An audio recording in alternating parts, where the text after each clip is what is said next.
All right, so this is a tweet from a few days ago. MSNBC's Katie Tur, quote, "There are real and devastating consequences for using Twitter to lie. Elon Musk wants to buy it, but there are massive life and globe-altering consequences for just letting people run wild on the thing." So I'm going to play the video here for you. She says some other stuff too, but I mean, that's the main part that's, astounding. The notion there is like, you're just going to let people like be free? What are you, crazy, bro? I mean, you can't allow that. So let's listen. There are real and devastating consequences for using that platform to lie. And we've seen it. We've seen it happen. I wonder, when talking about this, it's kind of funny. Oh, Elon Musk wants to buy it, but there are massive life and globe altering consequences for just letting people run wild on the thing. Yes, 100%. But that's Facebook is really where the real action is in that. So let me just say, it's so funny that she says that, because think about how there's zero accountability for people in her line of work. Mainstream media journalists. Like, they've gotten things wrong time and time and time again, and there's never any accountability. In fact, in her field, you fail upwards. That's what happens. So every single, I don't know if I can say every single, but like most of the commentators who were vehemently pro-Iraq war ended up either staying with their network or going to another network and getting promoted and getting a bunch of money. And everybody who was correct about the war ended up getting fired. So one example is Phil Donahue. Phil Donahue was vocally against the war, and he was axed. Jesse Ventura was supposed to have a show. He was vocally against the war, and then he was axed. Ashley Banfield pushed back against, war consensus, and they literally put her office in a closet to tell her, like, hey, don't rock the boat here. So everybody who does the right thing gets axed. Everybody who does the wrong thing. I mean, go back to when Cenk Uygur was on MSNBC, and he very famously would go after Obama from the left.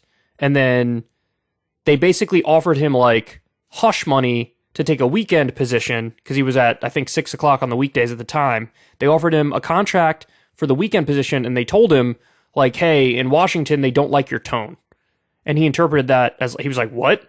And, the message was clear. You're going too hard after the Democrats. We are the Democrat Apologist Network. That's MSNBC. And so think about how often the various networks fail. The networks failed completely on the withdrawal from Afghanistan when they were arguing, bashing Biden over the head with the best thing he ever did and basically implying we should go back in Afghanistan and stay indefinitely. Like, that was the implication of what they were saying. So they get things wrong over and over. Russiagate, wrong over and over and over. No accountability ever under any circumstances. In fact, if you fail, you get promoted. But here they are talking about you cannot let the plebs have free speech on Twitter because they're going to run wild. What about when you guys run wild? What about that? So let's keep listening. A very small company. It has an outsized influence because media people like it, politicians, world leaders, and Elon Musk. And so one of the issues is if he's not going to do this, and by the way, Twitter and some of its biggest investors, like Prince Al-Walid bin Talal, are saying no, and they're putting poison pills in. Yeah, I do love that irony too, is like, so there is a freak out that Elon Musk might be in control of Twitter, but now you have one of the biggest investors is Prince Alawid bin Talal of Saudi Arabia, and like, nobody cares about that. It's like, well, I'm no fan of Elon Musk, as all you guys know, but to be okay with some Saudi billionaire, but not be okay with Elon Musk, it seems weird. Like, look, you guys know my answer. It's to regulate Twitter and all the giant social media outlets like their public utilities and expand First Amendment protections. That doesn't mean you can dox people or harass people or do libel or slander or direct threats of violence. Those things are illegal, so they wouldn't be allowed on the platform. But outside of that, everything should be fair game. You should be able to say whatever you want. What's he going to do?